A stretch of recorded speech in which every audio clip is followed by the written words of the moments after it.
Welcome to Google Sheets. Xin chào các bạn đến với Google Sheets. Hôm nay chúng ta tiếp tục tìm hiểu về hàm Spotlight với chat type là 3.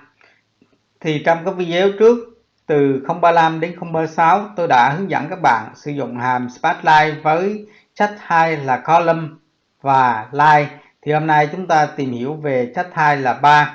Thì các bạn có thể vào sheet link file, chúng ta quét mã QR code để chúng ta tải file về, chúng ta tham khảo và làm theo.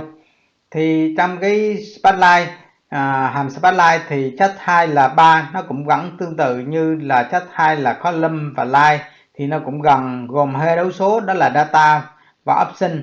Thì data của nó có thể là một hàng chúng ta đưa vào, hoặc là một biểu thức, và các option trong này về màu sắc thì cũng gần tương tự như là trong cái line và column. Thì chúng ta sẽ tìm hiểu về cái option này.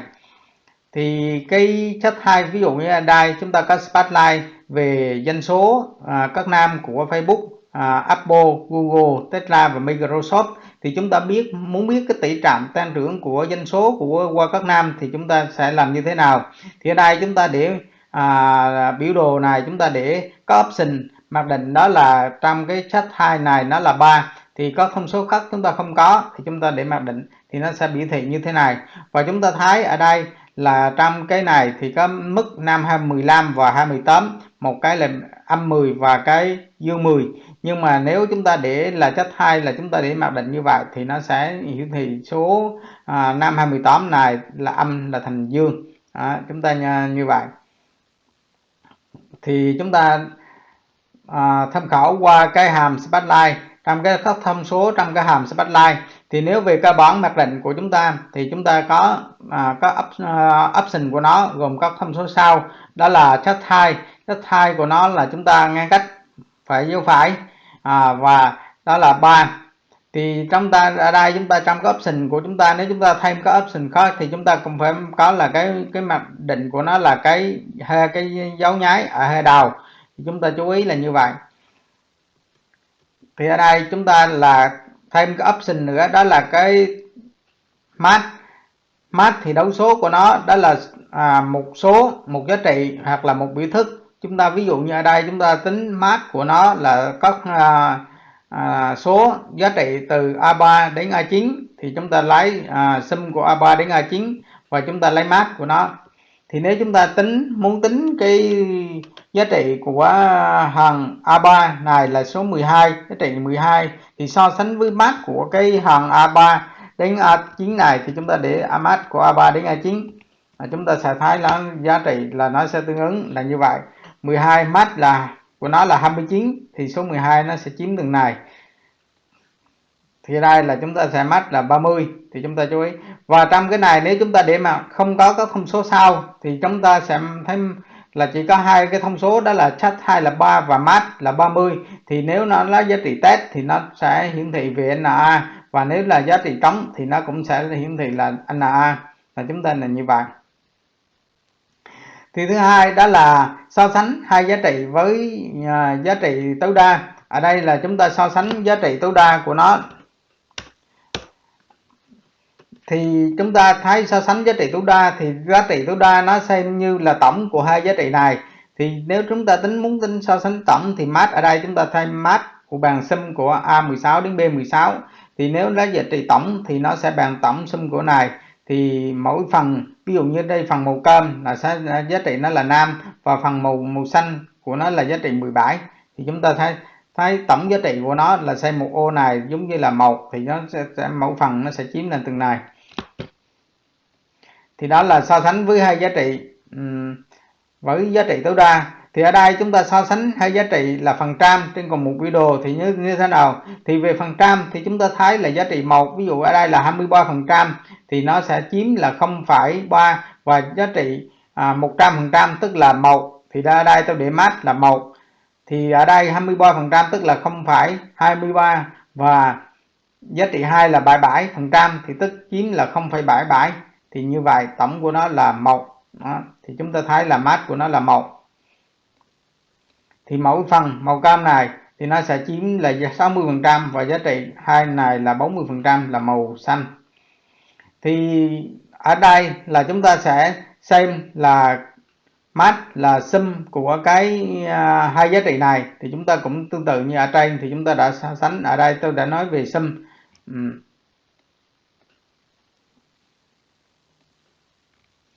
Thì ở đây chúng ta sum của hai giá trị thì chúng ta cũng vẫn tương tự như vậy. So sánh hai giá trị thì cùng một biểu đồ. Thì về cái tiếp theo nữa đó là thông số tiếp theo của nó, đó là màu sắc color. Thì color thì ở đây chúng ta cũng tương tự, nó sẽ có tên màu hoặc là chúng ta sử dụng làm mã màu là chúng cũng đều được. Ở đây chúng ta mà mỗi cái chúng ta để, nếu chúng ta để một cái có màu color một thì đó là màu đỏ, thì nó khi nó là nếu có hai giá trị thì cái đầu tiên của nó sẽ là màu đỏ và cái màu thứ hai của nó là mặc định. Chúng ta chú ý như vậy. Thì đây tôi sẽ để hai màu thứ nhất là màu đỏ và màu thứ hai là màu đen, thì nó sẽ ra như vậy. Thì về các option khác của trong cái hàm Spotlight với chất 2 này là 3 thì nó sẽ có các, thứ nhất đó là có nhiều thêm kết hợp thêm nhiều màu.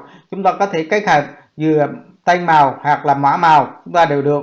Và nếu chúng ta ở đây có 3 giá trị thì chúng ta có thể thêm 3 giá trị, và nếu ở đây có bao nhiêu giá trị chúng ta có thể thêm các giá trị trong cái color này, trong cái các thông số sau.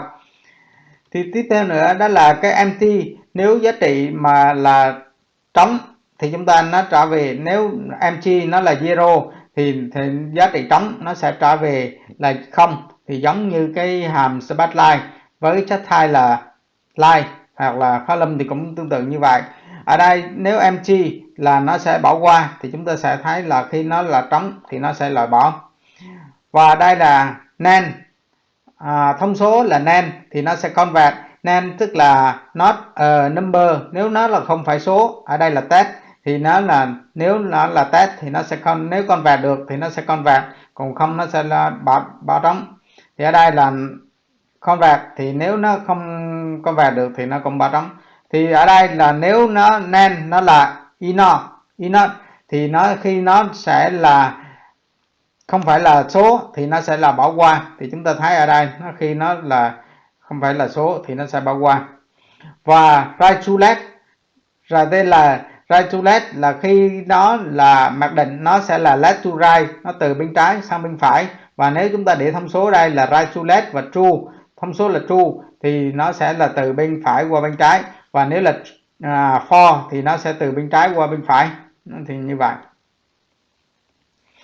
Thì các bạn có thể vào cái sample để chúng ta xem thử cách như thế nào. Ở đây tôi sẽ để là cái match.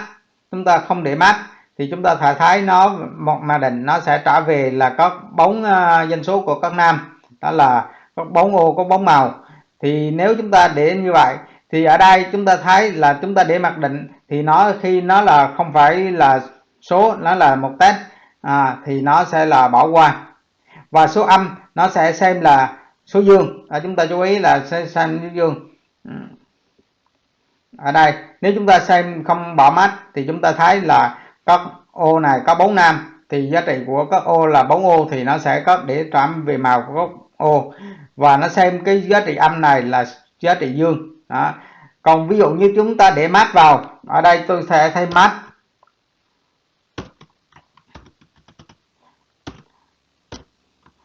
Mát ở đây chúng ta là bằng là coi như mát của các ô. Chúng ta sẽ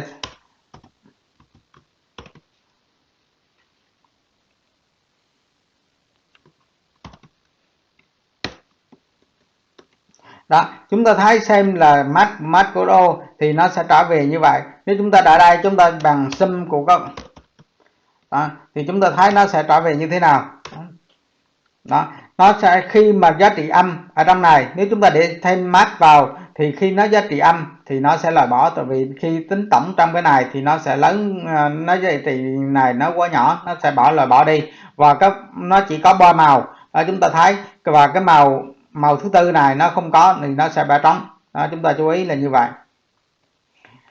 Thì đó là các anh chị đã tìm hiểu về cái hàm Spotlight. Thì trong cái với chat 2 đó là 3 Thì các bạn có vấn đề gì thắc mắc, các bạn có thể để lại dưới bình luận comment để tôi có thể giải đáp cho mọi người. Nếu các bạn thấy video này hay, xin các bạn like, subscribe và chia sẻ cho mọi người cùng theo dõi. Một lần nữa xin cảm ơn tất cả các bạn.